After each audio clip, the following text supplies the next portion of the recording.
말씀을 봉독하겠습니다.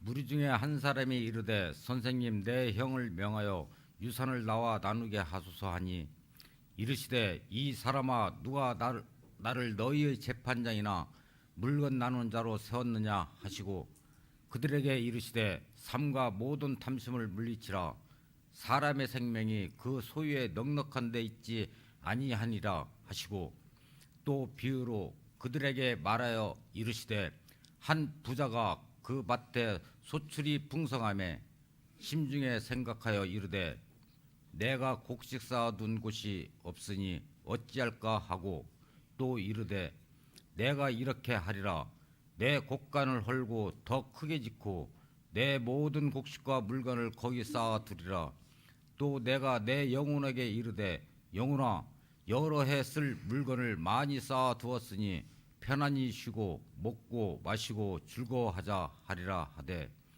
하나님은 이르시되 어리석은 자여 오늘 밤에 내 영혼을 도로 찾으리니 그러면 내 준비한 것이 누구의 것이 되겠느냐 하셨으니 자기를 위하여 재물을 쌓아두고 하나님께 대하여 부요하지 못한 자가 이와 같으리라.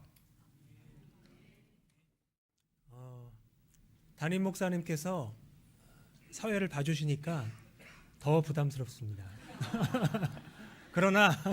그러나 사람 말은 끝까지 들어보셔야 돼요. 그러나 목사님이 아주 건강하고 안전하게 돌아오셔서 참 감사한 마음으로 설교하게 되어 너무 기쁩니다.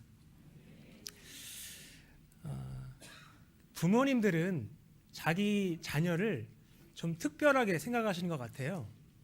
그래서 특히 이제 아들 가진 부모님들 결혼을 시키면 그 시어머니가 며느리를 따로 불러가지고 뭐라 그러냐면 우리 아들은 귀하게 자랐으니까 너도 잘해야 된다 그렇게 말씀하신대요. 저희 어머니도 그러셨대요. 깜짝 놀랐습니다. 근데 그런 말을 며느리들이 들으면 말은 안 하는데 속으로 나도 귀하게 자랐는데 이런대요. 똑같이 귀하게 여겨주시기를 바랍니다.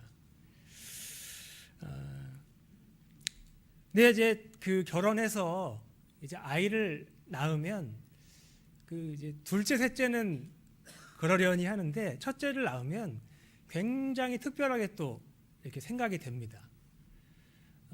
많은 부모님들이 자기 자식이 천재인 줄 알아요. 막 몇 개월 되지도 않은 애가 막 그 말도 하고 막 그러면 특별한 행동을 하면 우리 애가 천재인가 생각을 하게 됩니다. 저도 그랬어요. 저도 그랬는데 나중에 보니까 다 그렇더라고요. 다. 근데 그런 이제 천재성이 아니고 잠재력이라고 합니다. 잠재력. 그래서 잠재력을 발견을 하고 가능성을 키워주기 위해서 부모님들이 특별한 자녀 교육에 관심들을 많이 가지세요.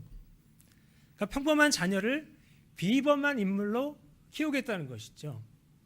그런데 아이가 커서 어른이 되면 평범하게 사는 게 참 어렵다는 것을 깨닫게 됩니다. 그렇죠? 기본만 하는 것도 남들처럼 하고 사는 것도 결코 쉬운 일이 아니라는 것을 깨닫게 됩니다. 이런 혼란스러운 현실을 마주하게 되면 기도가 저절로 나와요. 기도를 안 할 수가 없습니다. 하나님의 도우심이 필요해요. 여러분 어떤 기도를 드리십니까? 어떤 사람이 이렇게 기도했다고 합니다. 하나님, 제게 소원이 있습니다. 제 소원을 들어주실 거라면 잠재력 말고 잠과 재력을 주십시오. 무슨 말이냐면 잠잘 시간 없이 바쁘게 일해도 재력이 따라오지 않는다는 거예요. 그게 현실이라는 것입니다. 그런데 살다 보면 재력의 중요성이 점점 더 커집니다. 물론 재력보다 중요한 것이 건강이라는 말이 있어요. 하지만 인생에서 재력은 무시하기 어려운 요소입니다. 왜 그렇습니까? 재력이 있으면 뭐든지 할 수 있어요. 편안한 노후를 보낼 수가 있습니다. 또 자녀의 미래도 잘 대비할 수가 있어요. 그래서 한동안 이런 이야기가 유행했습니다. 우리 아이를 스카이 대학 보내는 세 가지 조건. 첫째는 엄마의 정보력. 둘째는 아빠의 무관심. 잘 아시죠? 아빠들이 고3 초반에 엄마들이 무슨 얘기를 해도 안 듣고 있다가 시험에 임박했을 때, 원서를 쓸 때 그때 여기서 무슨 얘기를 듣고 와가지고 막 간섭을 한다는 거예요. 그러면 엄마의 계획이, 자녀의 계획이 틀어지니까 아빠의 무관심이 조건이다, 이렇게 얘기한다는 겁니다. 마지막 셋째는 할아버지의 재력이에요. 그렇죠? 잘 아시죠? 옛날 얘기니까. 그런데 이런 이야기가 유행한다는 것은 우리가 불행한 시대를 살고 있다는 것을 의미합니다. 들을 때는 재밌는데 막상 현실을 돌아보면 상대적인 박탈감을 느껴요. 불행한 시대를 살고 있다는 느낌이 듭니다. 소득 격차에 의한 교육 격차가 더 커지고 있습니다. 그래서 부익부 빈익빈 현상이 더 심해지고 있어요. 최순실의 딸 정유라가 그랬다죠. 돈도 실력이다. 너희 부모를 탓하라. 근데 이런 말을 하는 사람들이 굉장히 많아요. 이런 사람들이 생각보다 많습니다. 상황이 이렇다는 것은 우리 사회가 불행이 유행하기에 딱 좋은 사회라는 거예요. 불행이 유행하기에 딱 좋은 사회. 따라서 우리 사회에 반드시 필요한 것은 기회의 불평등을 없애는 것입니다. 기회의 불평등을 넘어서는 거예요. 이것이 어떻게 가능할까요? 사회학자들은 우리 사회에 기회 균등의 원칙을 적용해야 한다고 말합니다. 기회 균등의 원칙. 그런데 올바른 기회 균등은 기회를 모든 사람에게 똑같이 주는 게 아니에요. 왜냐하면 사람마다 인생의 출발점이 다릅니다. 그 사람의 삶의 배경이 달라요. 똑같이 주면 그건 공평한 기회가 될 수가 없습니다. 따라서 올바른 기회 균등은 기회를 상대적으로 불리한 사람에게 먼저 주는 거예요. 학자들의 이야기입니다.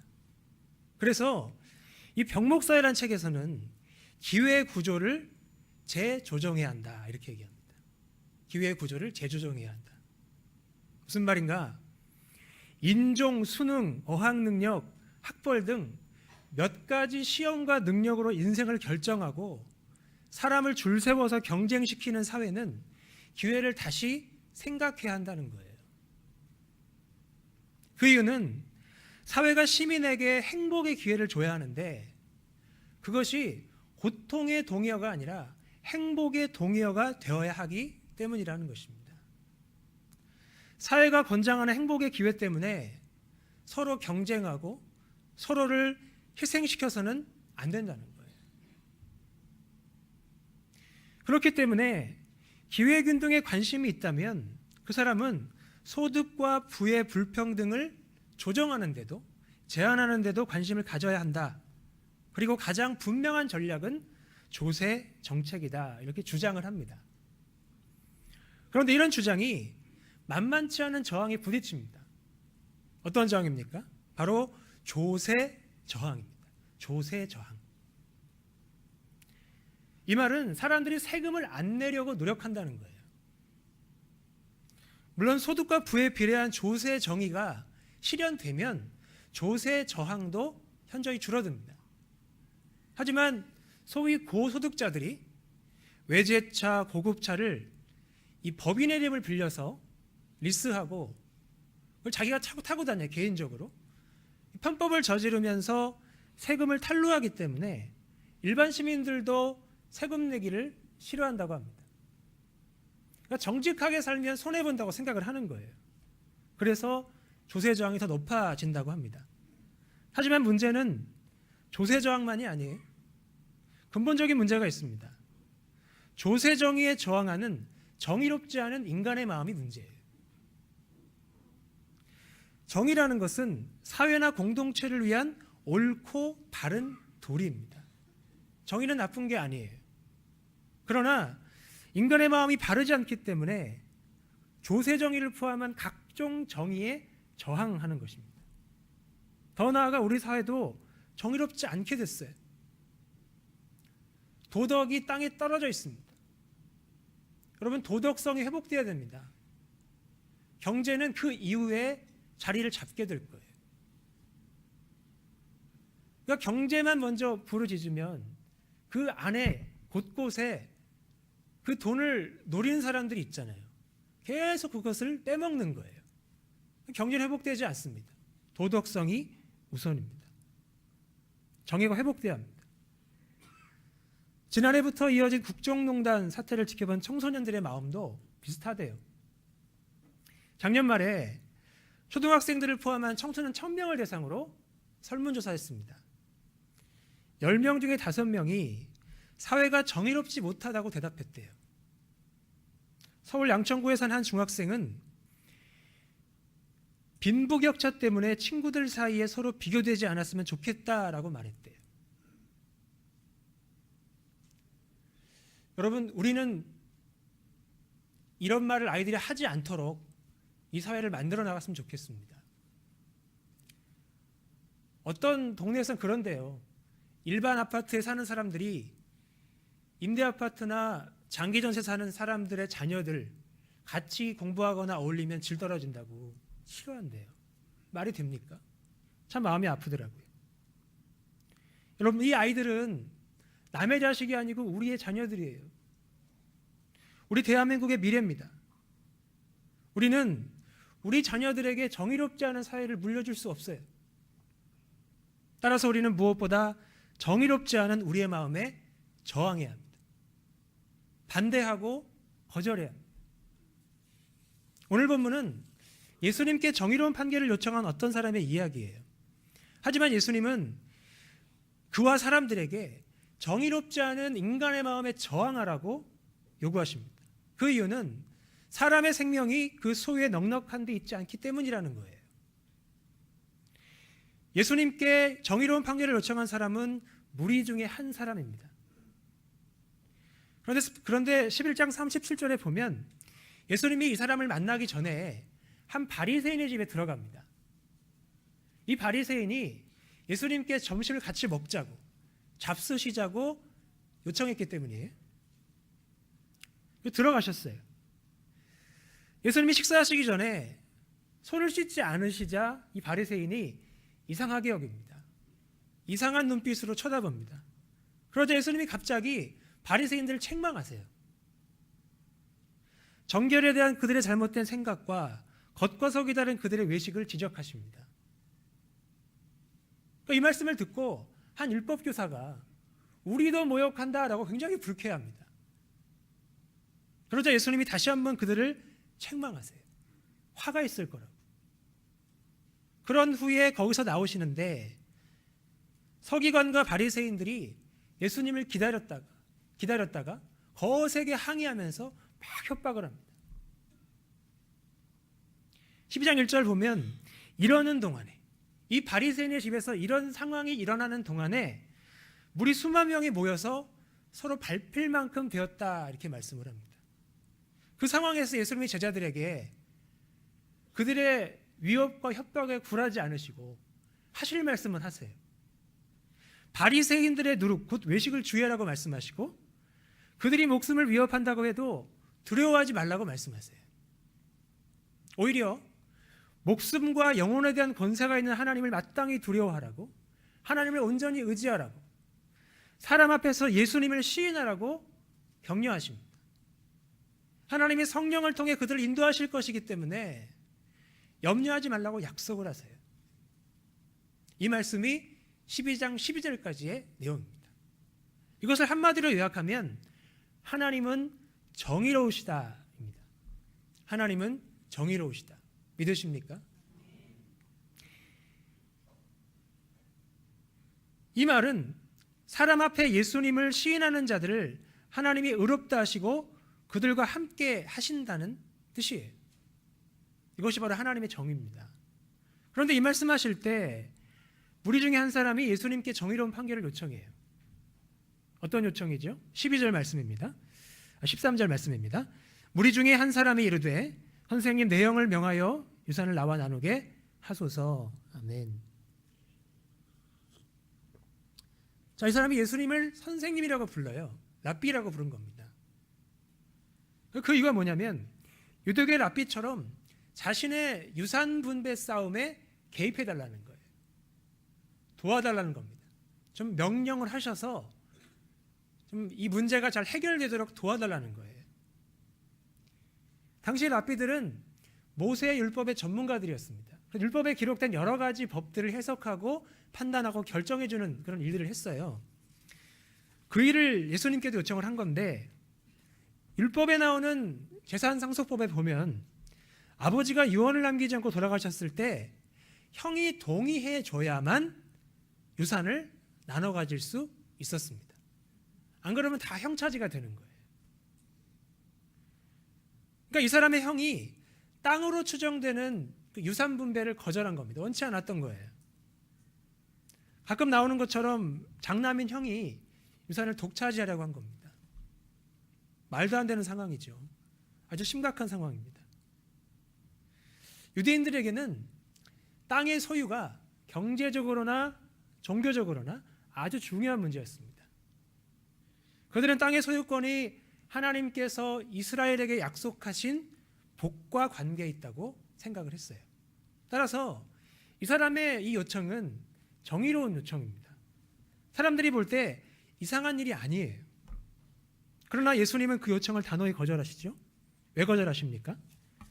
우리 14절 말씀 보면 이 사람아 누가 나를 너희의 재판장이나 물건 나누는 자로 세웠느냐 하시고. 아멘. 이 사람아라고 하셨는데 이 말은 사람을 퉁명스럽게 부르는 방법이라고 합니다. 얼마 전에 이 대통령 후보 토론에서 어떤 후보가 이상한 소리를 하니까 상대 후보가 이보세요 그랬잖아요. 네, 이보세요. 그랬더니 또 다른 후보는 또 버릇없다고 막 그랬는데 그것처럼 강한 불쾌감의 표현입니다. 이 말은 상대방이 친구가 아니라 그냥 사람이란 뜻이에요. 그렇게 대하겠다. 친구는 가까운 사이지만 사람은 그냥 무관한 사이. 이런 뜻입니다. 예수님이 그를 이 사람이라고 부르시면서 그 요청 거절하셨는데 그 이유는 단순히 예수님을 선생님이라고 불렀기 때문만은 아니에요. 물론 예수님의 사역과 무관한 요청을 그가 한 게 맞습니다. 따라서 예수님이 하나님은 나를 그런 일을 하는 사람으로 세우지 않았다라고 반응하신 것도 하셨다고 말하는 것도 맞는 해석이에요. 그런데 15절에서 그들에게 하신 말씀을 보면 그 이유가 다는 아닙니다. 뭐라고 말씀하십니까? 그들에게 이르시되 삼가 모든 탐심을 물리치라 사람의 생명이 그 소유에 넉넉한 데 있지 아니하니라 하시고. 자 보세요. 예수님이 그의 요청을 탐심과 연결시키십니다. 무슨 말이죠? 그의 요청은 땅의 소유권 주장이에요. 아까도 말씀드렸듯이 유대인들은 이 땅의 소유권이 하나님께서 그들에게 약속하신 복과 관계가 있다고 생각을 했어요. 그러니까 땅을 소유하면 복을 받는 거예요. 땅을 소유하지 못하면 복을 받지 못한 거예요. 그렇게 생각을 했습니다. 그러나 예수님은 그들의 생각이 틀렸다라고 말씀하시는 겁니다. 하나님의 약속하신 복은 땅이 아니다. 눈에 보이는 땅이 아니라 눈에 보이지 않는 의다라고 말씀하신 겁니다. 따라서 이 땅의 소유권 주장은 하나님의 정의가 아니에요. 땅을 소유하려는 인간의 집착일 뿐입니다. 집착일 뿐만 아니라 헛수고예요. 왜냐하면 사람의 생명은 그 소유에 넉넉한 데 있지 않기 때문입니다. 아무리 많은 소유가 있어도 사람은 생명을 보장받지 못해요.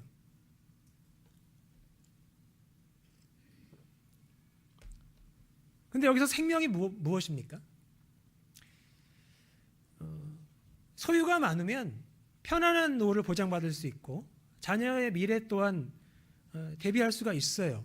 근데 예수님이 왜 이렇게 말씀하실까요? 왜 소유권 주장이 집착이며 헛수고입니까? 왜 그것이 하나님의 정의가 아닐까요? 잘 이해가 안 되죠. 예수님 말씀을 보면 예수님 말씀하신 생명이 영어로 life예요. life. 여기서 말하는 생명은 누가복음에서 사용되는 용례상 또 문맥상 목숨이나 인생보다는 영생, 즉 영원한 생명을 의미하는 것 같습니다. 따라서 예수님 말씀은 사람이 아무리 많은 소유를 가져도 영생을 보장받을 수 없다는 뜻이에요. 돈으로도 못 가는 곳이 하나님 나라입니다. 그렇죠? 마찬가지로 돈으로도 못 갖는 것이 바로 영생이에요. 돈으로 못 갖습니다. 그렇다면 탐심은 뭡니까? 탐심은 사전적 의미로 탐내는 마음입니다. 그런데 예수님이 삼가 모든 탐심을 물리치라고 사람의 생명이 그 소유에 넉넉한 데 있지 않다고 말씀을 하세요. 그렇다면 일단 모든 탐심이 문제가 되는 거예요. 그렇죠? 모든 탐심을 물리치라고 하셨으니까. 탐심의 종류나 크기는 상관없어요. 누가 더 욕심을 내느냐, 욕심을 덜 내느냐, 이건 문제가 둘 다 문제입니다. 다 문제예요. 그리고 모든 탐심의 문제는 사람의 생명과 상관없는 소유의 넉넉함을 인생의 목표로 삼는다는 겁니다. 그게 전부인지 안다는 거예요. 그래서 사람의 생명을 위해서는 모든 탐심을 물리쳐야 한다. 이렇게 말씀하신 겁니다. 따라서 탐심은 단순히 소유에 대한 욕심이 아니에요.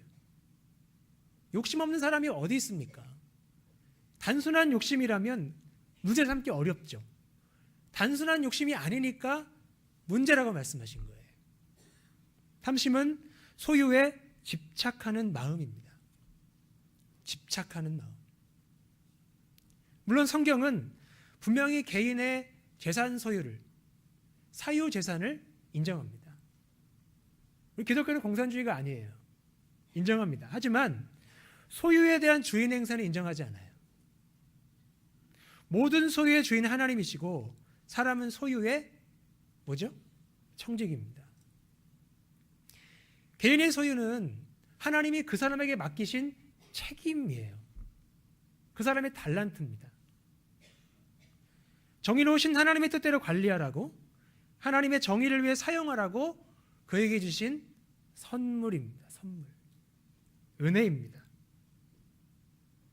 물론 우리가 땀 흘려 일해서 돈을 벌었어요. 근데 하나님이 일할 자리를 주지 않으시고 일할 힘을 주지 않으시고 함께 일할 사람을 붙여주시지 않았다면 그 돈을 벌 수 있겠습니까? 하나님이 다 하나님의 은혜 가운데 있는 거예요. 은혜이며 선물입니다. 따라서 소유에 대한 우리의 마땅한 반응은 감사와 나눔입니다. 그러나 탐심은 모든 소유가 내 거라고 주장하는 거예요. 다 내 거야 라고 말하는 겁니다. 사람들이 종종 농담으로 이런 얘기를 해요. 내 건 내 거고 네 것도 내 거다. 이런단 말이죠. 솔직히 기분 나빠요. 왜 그렇지? 그렇습니다. 탐심은 모든 소유가 내 거라고 주장하는 겁니다. 자기밖에 모르는 마음이에요. 그래서 결국 이웃도 몰라보고 하나님도 몰라봅니다. 따라서 탐심을 물리치지 않으면 소유에 눈먼 사람이 돼요. 소유에 눈먼 사람. 이 사실을 설명하시기 위해 예수님이 지금 비유를 말씀하십니다. 그러니까 예를 들어 설명하시는 거예요. 그러니까 이 비유의 역할은 뭐냐면 이 이야기 속에 우리를 들어가게 만드는 거예요. 그러니까 거기서 답을 찾아가도록 만드는 겁니다. 그러니까 일명 이 비유는 어리석은 부자의 비유인데 이 부자가 하나님께 어리석은 자라는 평가를 받았어요. 그 이유는 21절에 나오는 것처럼 자기를 위하여 재물을 쌓아두고 하나님께 대하여 부여하지 못한 자였기 때문입니다. 그는 소유에 눈먼 사람이었어요. 자기밖에 모르는 사람입니다. 이 이야기 속의 부자는 17절부터 19절까지 내가 또는 나의 라는 그런 단어를 무려 6번이나 사용합니다.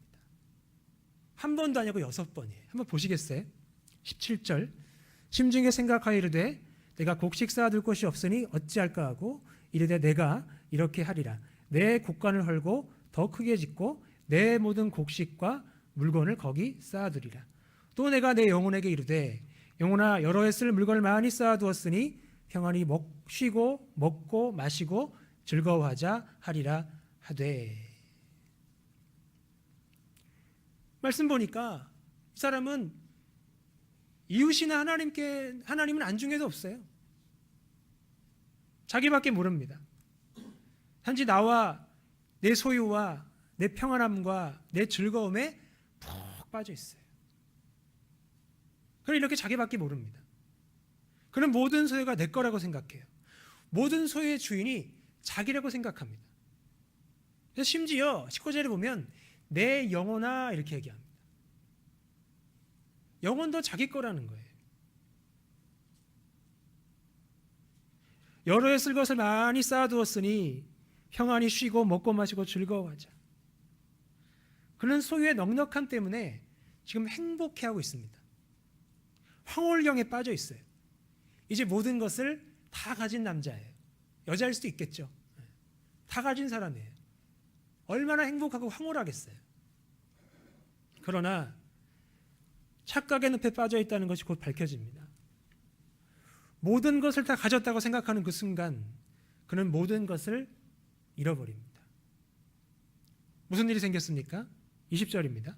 하나님이 이르시되 어리석은 자여 오늘 밤에 내 영혼을 도로 찾으리니 그러면 내 준비한 것이 누구의 것이 되겠느냐 하셨으니. 갑자기 하나님이 등장하십니다. 하나님이 그의 영혼을 되찾아가시겠다고 말씀하세요. 맡겼던 영혼을 다시 찾아가십니다. 영혼은 그의 것이 아니에요. 영혼은 그에게 있었지만 하나님의 것입니다. 하나님이 그에게 맡기셨던 거고 영혼은 그의 안에 잠시 살았던 거예요. 학자들은 이 부자가 자신의 필멸성, 반드시 죽을 거라는 사실을 간과했다 이렇게 얘기합니다. 이렇게 하나님이 등장하셔서 그의 영혼을 요구하시니까 갑자기 그가 쌓아둔 모든 것이 누구의 것이 됐습니까? 남의 차지가 됐습니다. 그는 내 평안함과 내 즐거움을 위해 평생 애를 썼어요. 근데 아무 보람도 없게 된 거예요. 벼랑간 딱한 처지가 된 겁니다. 그런데 이 부자가 왜 이렇게 됐죠? 21절처럼 그는 쌓아둔 재물 때문에 부유한 사람이었지만 하나님께 대하여는 부유하지 못한 사람이었기 때문입니다. 영어 성경에는 rich와 not rich 이렇게 대비를 해요. 부유한 사람과 부유하지 못한 사람. 물론 방향이 다르죠. 자신을 위해서는 쌓아둔 것이 많았지만 하나님께 대하여는 쌓아둔 것이 없는 사람입니다. 따라서 하나님 보시기에 부자는 그러니까 사람들이 볼 때는 되게 부러움의 대상이겠죠. 그렇죠? 돈이 많으니까. 곳간도 새로 짓고 거기에 막 소출도 많이 쌓아놓고 얼마나 부럽습니까? 저 같아도 부러울 것 같아요. 근데 하나님 보시기에 부자는 그저 돈 많은 거지예요. 돈 많은 거지. 그는 하나님께 인색한 사람이었기 때문입니다. 그는 하나님께 이웃에게 지나치게 야박한 사람이었어요. 그걸 어떻게 합니까? 여기 보면 이 사람이 부자인데 큰 노력 없이 많은 소출을 거뒀어요. 이것을 어떻게 할까 고민을 하는데 이 고민을 나눌 사람이 없어요. 그러니까 이 당시 문화에서는 이런 걸 논의할 사람들이 주변에 있다고 합니다. 가족이나 친지 아니면 친구 이런 사람들과 논의하고 결정을 한대요. 근데 그렇지 않잖아요. 혼자 생각하고 혼자 얘기하고 혼자 결정하잖아요. 주변에 아무도 없는 거예요. 그러니까 얼마나 야박했으면 얼마나 인색했으면 주변에 아무것도 없었겠습니까? 어쩌면 배우자도 자식도 다 떠나버렸을 수 있어요. 그러니까 남의 차지가 되는데 유산으로 물려주는 게 아니고 그냥 정말 남의 것이 돼버리는 거예요. 그는 하나님 앞에 정의롭지 않은 인간이었던 겁니다. 여러분도 이와 같이 되기를 원하십니까? 이 부자처럼 돈 많은 거지로 살다가 하나님이 여러분의 영혼을 되찾아가길 원하세요? 이 사람처럼 벼랑간 딱한 처지가 되기를 원하십니까? 원치 않으시죠? 여러분처럼 저도 원치 않습니다. 예수님도 우리가 이와 같이 되기를 원치 않으세요. 그래서 이 무리 중에 한 사람이 판결을 요청했을 때 거절하신 겁니다. 사람들은 그의 요청이 정의롭다고 봤어요. 그러나 예수님은 그에게서 정의롭지 않은 인간의 마음을 보셨습니다. 소유에 집착하는 탐심, 소유권을 주장하는 탐심을 그의 마음속에서 보셨어요. 그래서 예수님은 그가 집착하여 헛수고하지 않도록 삶과 모든 탐심을 물리치라고, 정의롭지 않은 인간의 마음에 저항하라고, 반대하라고, 거절하라고 말씀하신 겁니다.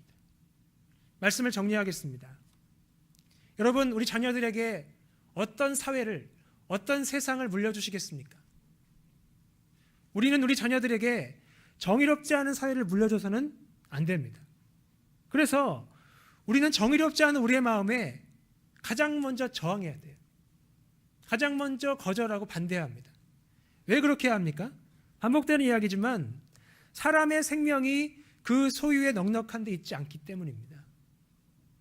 근데 더 중요한 이유는 하나님이 정의로우시기 때문이에요. 하나님은 사람 앞에 예수님을 시인하는 자들을 의롭다 하시고 그들과 함께 하십니다. 이것이 하나님의 정의죠. 그런데 예수님을 시인한다는 게 뭐냐? 이것이 중요합니다. 예수님을 시인한다는 것은 예수님을 주님으로, 하나님으로 인정한다는 뜻입니다. 하나님이 모든 소유의 주인이시고 사람은 소유의 청직이라는 사실을 옳다고 인정하는 거예요. 하나님의 정의에 동의하는 겁니다. 그런데 예수님을 시인하지 않는 사람은 하나님도 시인하지 않아요. 어리석은 부자는 쌓아둔 재물 때문에 부유했습니다. 하지만 하나님께 대하여 부유하지 못했어요. 그 이유가 무엇입니까? 그가 하나님께 인색하고 이웃에게 야박했던 이유가 과연 무엇입니까? 그 이유는 그가 마땅히 두려워해야 할 자를 두려워하지 않았기 때문입니다. 마땅히 두려워해야 할 자를 두려워하지 않았기 때문입니다. 그가 누굽니까? 12장 5절 6절 말씀 보면 예수님 말씀인데, 내가 내 친구에게 말하노니 몸을 죽이고 그 후에는 능히도 못하는 자들을 두려워하지 말라. 마땅히 두려워할 자를 내가 너희에게 보이리니 곧 죽인 후에 또한 지옥에 던져넣는 권세 있는 그를 두려워하라. 내가 참으로 너희에게 이르노니 그를 두려워하라. 아멘. 이 부자는 권세 있는 하나님을 두려워하지 않았습니다.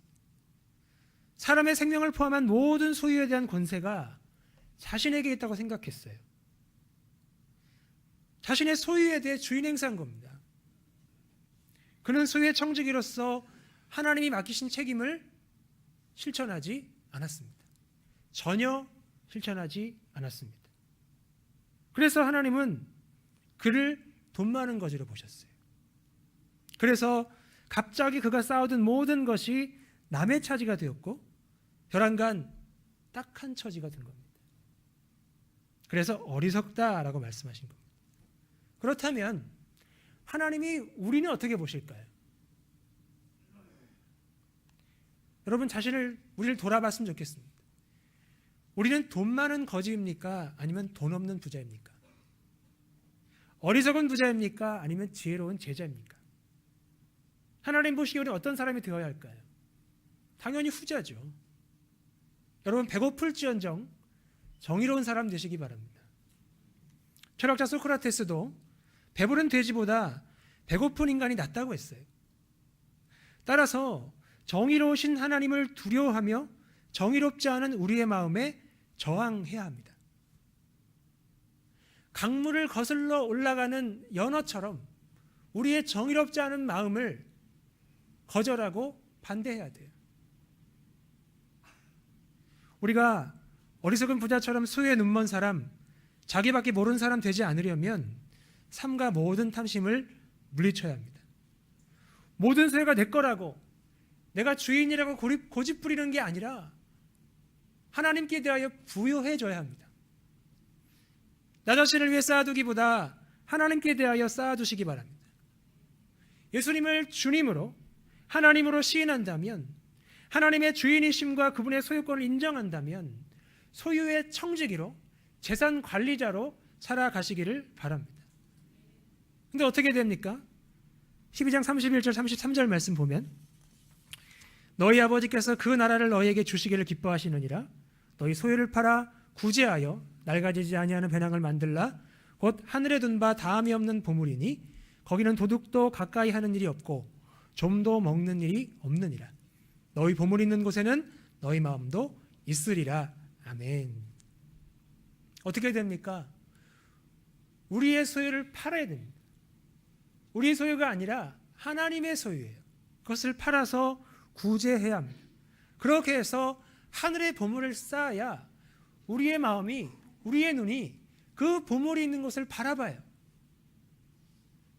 그래야 이 땅의 것들에 낙심하지 않습니다. 상대적 박탈감에 허우적대지 않습니다. 그러므로 하나님이 정의하신 뜻대로 소유를 팔아 구제하시길 바랍니다. 가난한 이웃을 구제하시길 바라요. 여러분, 우리 교회의 표어가 뭡니까? 하나님을 영화롭게 하는 교회, 이웃을 행복하게 하는 교회잖아요. 이웃을 행복하게 하려면 가난한 이웃을 구제해야 합니다. 또한 인간답게 살 권리를 짓밟혀서 몸과 마음이 가난한 이웃을 사랑으로, 긍휼로 구제하고 찾아가고 격려하고 도와주고 힘을 주고 변호해 줘야 합니다. 여러분, 자녀들에게 어떤 인생을 살았노라고 말씀하실 겁니까? 저는 그게 가장 두렵더라고요. 아빠 우리 키울 때 뭐하고 살았어? 이 말이 가장 두렵더라고요. 그냥 돈만 벌다가 돈 많은 거지로 살았어. 그러시겠습니까? 아니요. 자녀들이 우리를 기억할 때 정말 정의롭게 살았다. 정의롭지 않은 마음에 저항했다. 시대를 거슬러 올라갔다. 그런 이야기하면서 추억하고 추모해야지 않겠습니까? 여러분, 우리 자녀들에게 정의롭지 않은 사회를 물려주지 않기 위해 구약의 예언자처럼 사시기를 바랍니다. 유대인 신학자 아브라함 헬셀이 이런 말을 했습니다. 가난한 사람의 눈물 한 방울의 무게 때문에 어쩔 줄을 모르고 사회 전체가 다 썩은 것처럼 호들갑을 떨고 난리를 피우는 사람, 그가 예언자다. 여러분, 이런 사람 되시기 바랍니다. 우리는 왕 같은 제사장이에요. 그럼 이렇게 살아야 됩니다.